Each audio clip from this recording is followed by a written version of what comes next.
tal? Buen día, maestra Alma, compañeros del séptimo A de LE. Bueno, el día de hoy estaremos presentando nuestro tema principal, productividad de trabajo y ventaja comparativa, un análisis del modelo ricardiano, por qué las naciones comercian y cómo la especialización beneficia el bienestar global. Bueno, nuestro equipo está conformado por mis compañeros Ricardo Gudiño Vega, Emiliano Montes Bertadillo, César Valderas Martínez y su servidor Christopher Jiménez. Bueno, daremos inicio con la participación de mi compañero Emiliano Montes.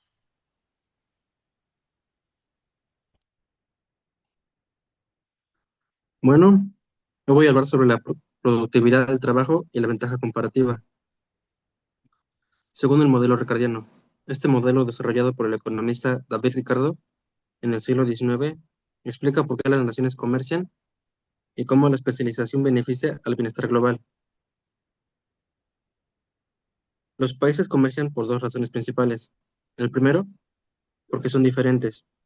Cada nación tiene recursos, condiciones y capacidades distintas.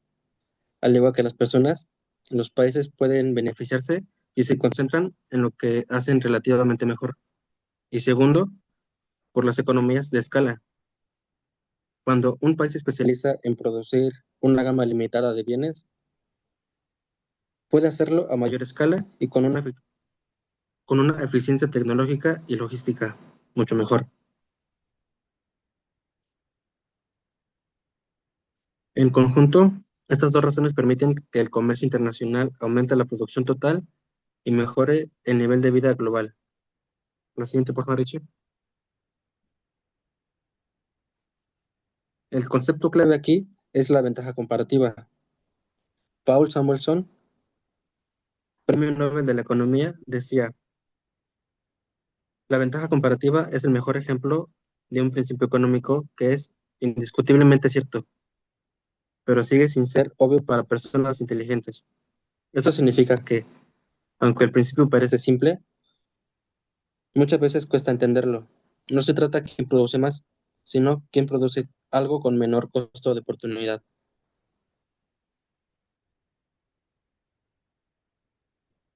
Hoy vamos a hablar sobre el caso de las rosas de invierno.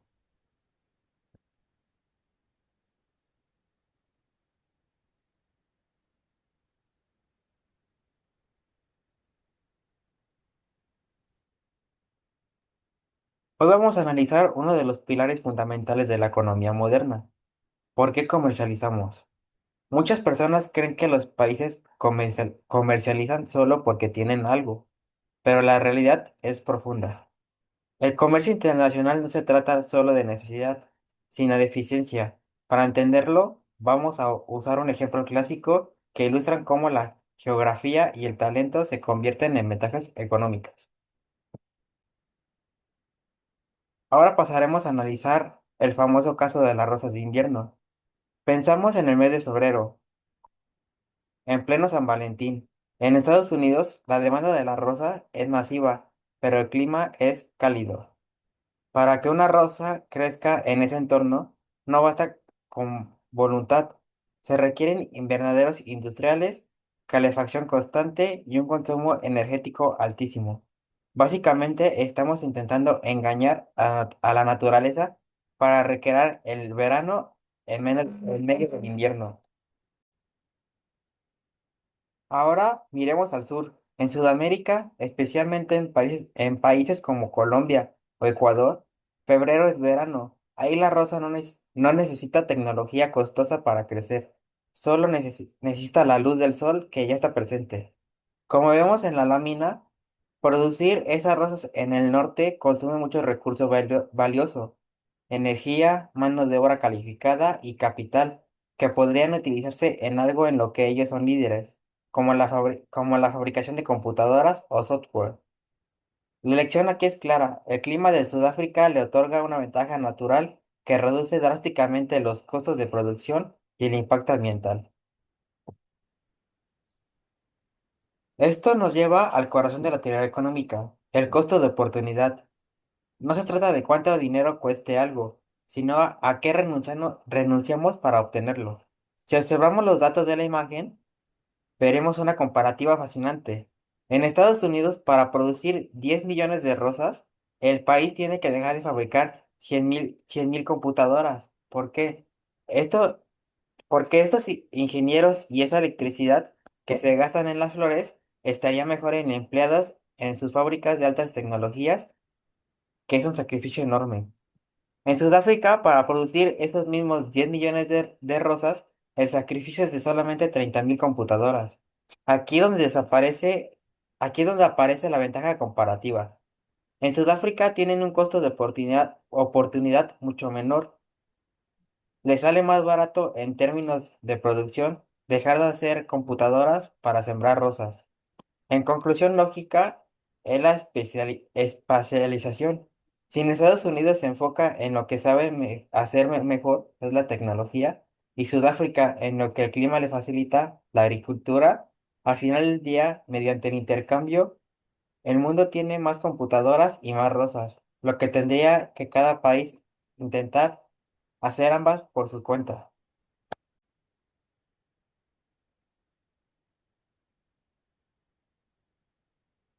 Bueno, ahora yo hablaré sobre el modelo de David Ricardo. Bueno, ya después del contexto que nos dieron nuestros compañeros, este, de comprender cómo funciona la especialización y el costo de oportunidad, a ver si podemos entrar al fundamento teórico más importante de esta presentación, el modelo de David Ricardo. David Ricardo fue un economista británico de principios del siglo XIX. Es considerado uno de los principales representantes de la economía clásica. Su aportación más importante fue demostrar que el comercio internacional puede beneficiar a todos los países, incluso cuando uno de ellos es más eficiente produciendo prácticamente todo. Antes de Ricardo, muchas personas pensaban que el comercio solo beneficiaba al país más fuerte o más productivo. Sin embargo, Ricardo rompe completamente con esa idea mediante el concepto de la ventaja comparativa. El modelo ricardiano parte de una idea relativamente sencilla. Las diferencias en la productividad del trabajo son suficientes para generar comercio entre países. Es decir, los países comercian porque no producen con la misma eficiencia. En este modelo, David Ricardo simplifica mucho la economía para enfocarse en lo esencial. Por ejemplo, considera únicamente un factor de producción que es el trabajo.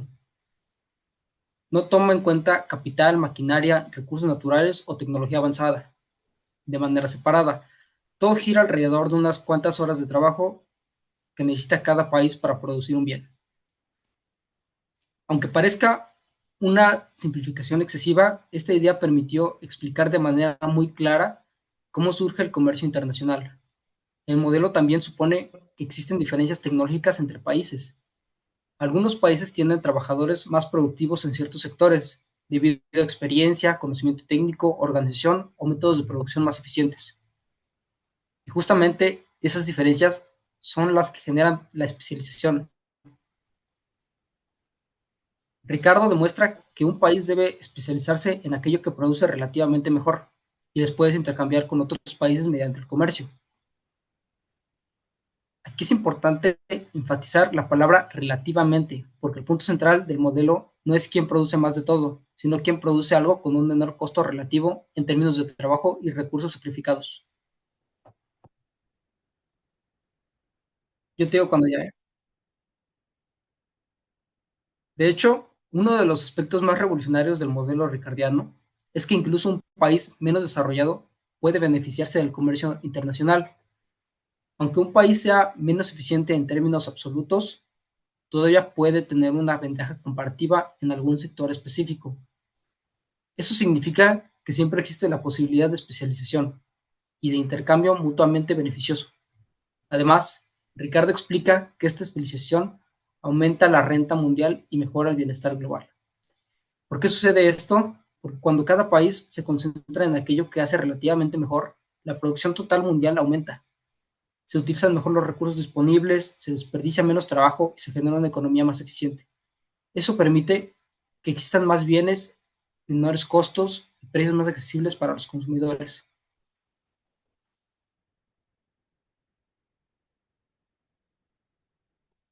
Bueno, a partir de aquí, la presentación pasa a un tema bastante importante, que es desmitificando el comercio. Esta parte es fundamental porque aborda críticas o creencias muy comunes sobre el comercio internacional que todavía existen hoy en día. El primer mito, por así decirlo, habla sobre la productividad. Nos menciona que muchas personas creen que un país solo puede competir internacionalmente si, si es el mejor produciendo todo.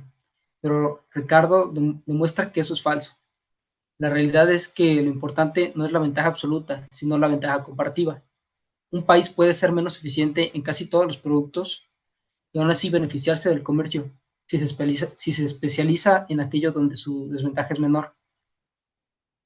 Por ejemplo, aunque una economía desarrollada produzca más rápido casi todos los bienes, puede seguir siendo conveniente importar ciertos productos si otro país los produce relativamente mejor o con menores costos de oportunidad.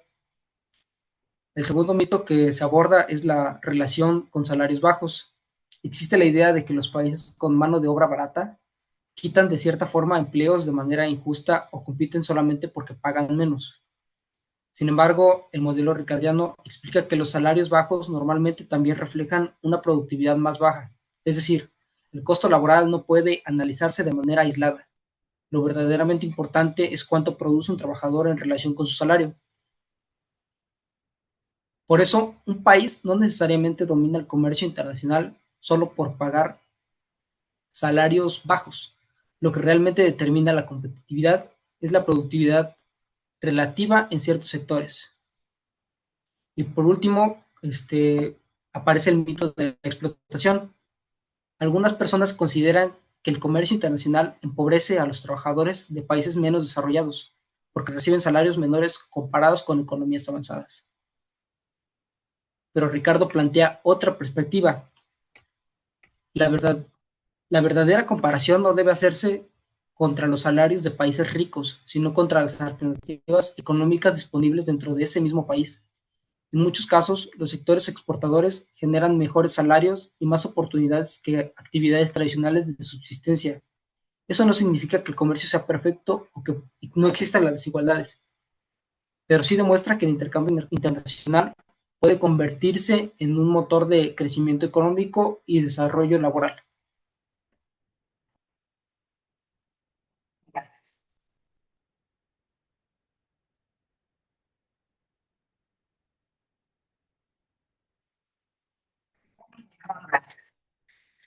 Ya,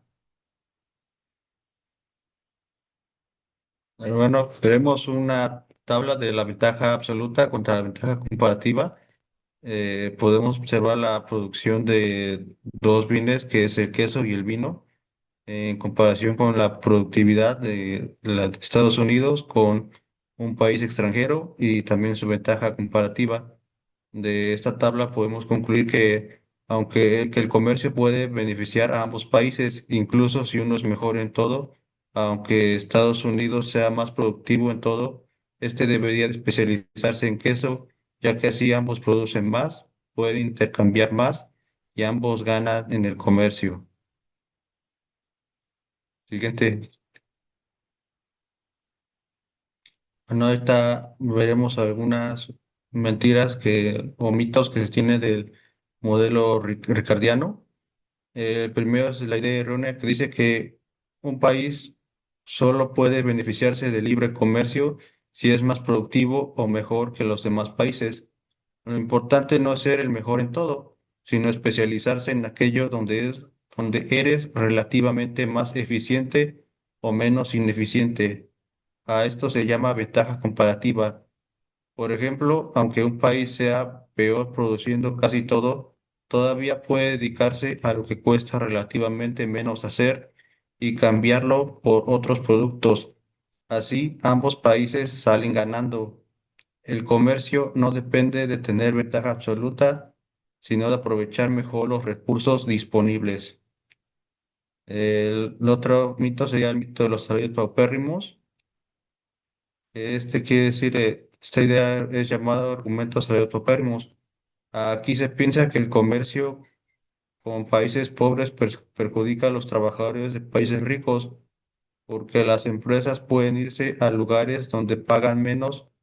Sin embargo, lo importante no es si los salarios extranjeros son bajos o altos, sino cada país puede producir algo a menor costo relativo.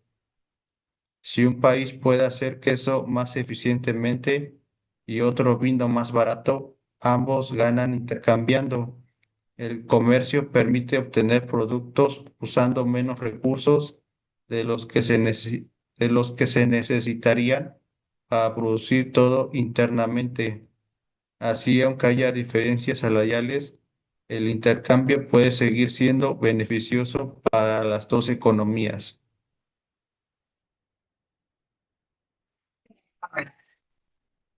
Exportaciones y desarrollo laboral. Exportación o progreso.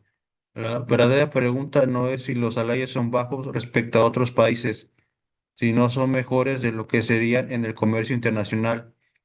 La evidencia sugiere que las industrias de exportación suelen pagar salarios superiores a los sectores tradicionales de subsistencia. Aquí finalmente hablamos de la tercera idea errónea, que es pensar que el comercio explota a los países pobres.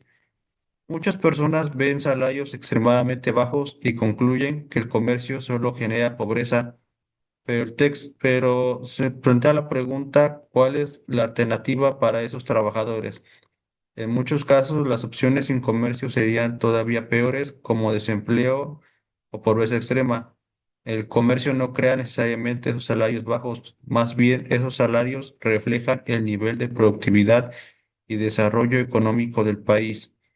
Desde esta perspectiva, participar en el comercio internacional puede ayudar a que esos países crezcan poco a poco, aumenten su producción y eventualmente mejoren las condiciones de vida de sus trabajadores.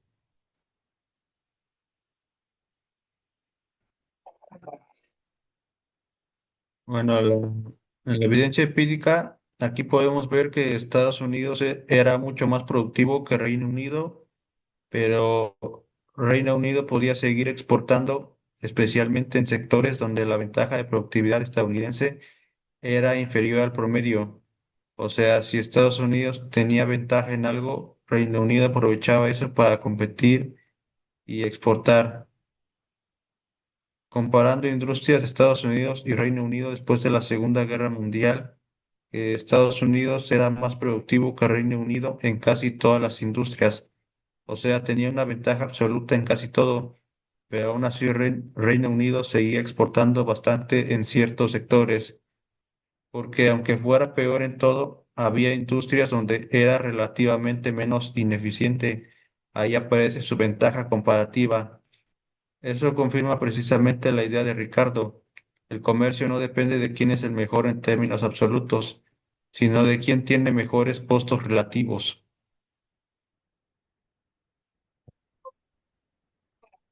Bueno, compañeros y profesora Alma, con eso damos por finalizado nuestra participación. Esperamos que les haya gustado el contenido presentado, haya sido de sagrado y en especial haya servido. Te damos gracias por su atención.